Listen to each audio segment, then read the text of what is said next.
किन ही प्रश्न जे ही भांति भवानी, जे ही विधि शंकर कहा बखानी, सो सब हेतु कहब मैं गाई, कथा प्रबंध विचित्र बनाई। जिस प्रकार श्री पार्वती जी ने श्री शिव जी से प्रश्न किया और जिस प्रकार से श्री शिव जी ने विस्तार से उसका उत्तर कहा, वह सब कारण मैं विचित्र कथा की रचना करके गाकर कहूंगा। जे ही यह कथा सुनी नहीं होई, जनी आचरजु करे सुनी सोई, कथा अलौकिक सुनहि जे ज्ञानी, नहीं आचरजु करहि अस जानी। राम कथा के मिति जग नाही, असी प्रतीति तिन्ह के मन माही, नाना भांति राम अवतारा, रामायण सत कोटि अपारा। जिसने यह कथा पहले न सुनी हो वह इसे सुनकर आश्चर्य न करे। जो ज्ञानी इस विचित्र कथा को सुनते हैं वे यह जानकर आश्चर्य नहीं करते कि संसार में राम कथा की कोई सीमा नहीं है, अर्थात राम कथा अनंत है। उनके मन में ऐसा विश्वास रहता है। नाना प्रकार से श्री रामचंद्र जी के अवतार हुए हैं और 100 करोड़ तथा अपार रामायण है। कल्प भेद हरि चरित सुहाए, भांति अनेक मुनि सन्ह गाए, करिय न संशय अस उर आनी, सुनिय कथा सादर रतिमानी। कल्प भेद के अनुसार श्री हरि के सुंदर चरित्रों को मुनीश्वरों ने अनेकों प्रकार से गाया है। हृदय में ऐसा विचारक संदेह न कीजिए और आदर सहित प्रेम से इस कथा को सुनिए।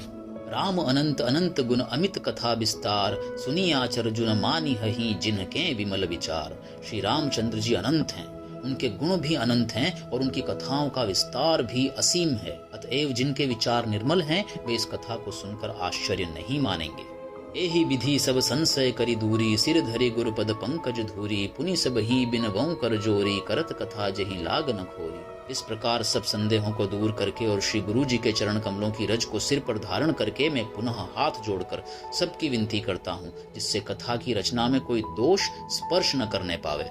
सादर सिवहि नाई अब माथा, बरनऊ बिसद राम गुण गाथा, संबत 16 से एक तीसा, करऊं कथा हरिपद धरि सीसा। अब मैं आदर पूर्वक श्री शिव जी को सिर नवाकर श्री रामचंद्र जी के गुणों की निर्मल कथा कहता हूँ। श्री हरि के चरणों पर सिर रखकर संबत 1631 में इस कथा का आरंभ करता हूँ।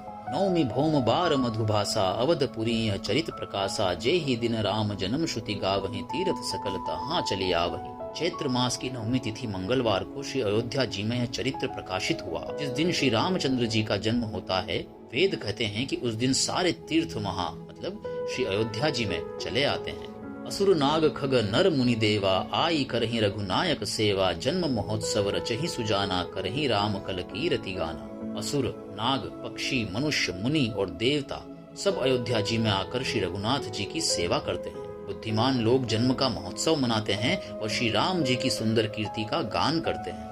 मज्जहि सज्जन ब्रंद बहु, पावन सरजु नीर, जपहि राम धरि ध्यान उर, सुंदर श्याम शरीर। सज्जनों के बहुत से समूह उस दिन श्री सरयू जी के पवित्र जल में स्नान करते हैं और हृदय में सुंदर श्याम शरीर श्री रघुनाथ जी का ध्यान करके उनके नाम का जप करते हैं।